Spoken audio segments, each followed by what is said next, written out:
Investigators make a grim discovery at a house fire in Seymour.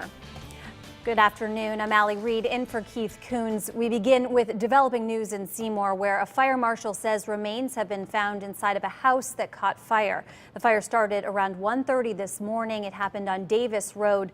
The state's fire marshal is now investigating. News 8's Ken Pierce has been live there all morning long. Ken, what's the latest? Yeah, Alley fire investigators right now are going through what is left of the garage of this home in Seymour, trying to determine what started the fire. It started around 1:30 this morning, we know that, and when the fire was out, firefighters found a dead body inside. You can see the charred wreckage of the house on Davis Road. What you can't see is the garage that used to be around this car, because it burned to the ground in a blaze that jarred the neighborhood. It woke me up. I thought I left the light on in the living room, got up and saw the house totally engulfed, or at least the garage totally engulfed in flames. Well, when I got here, the garage was already inflamed and already, caving in, and I had already jumped over and onto the main structure.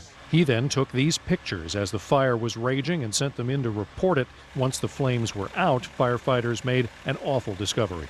We found some human remains. The human remains have been will be removed shortly.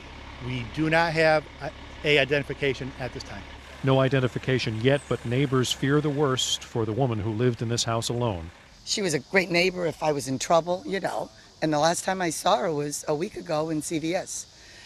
And she said she wasn't feeling well. And she was dizzy, and she was getting medication for it. Those human remains were removed just a few minutes ago, and that frees up the fire investigators to go through the wreckage and try to start eliminating things that might have caused the fire. Was it the car? Was it electrical? They don't know yet, but they're going to find that out. They've also brought in a dog that sniffs out accelerants from the state police to try to figure out if there was an accelerant used, too. The investigation continues. We're live in Seymour. I'm Ken Pierce, News 8.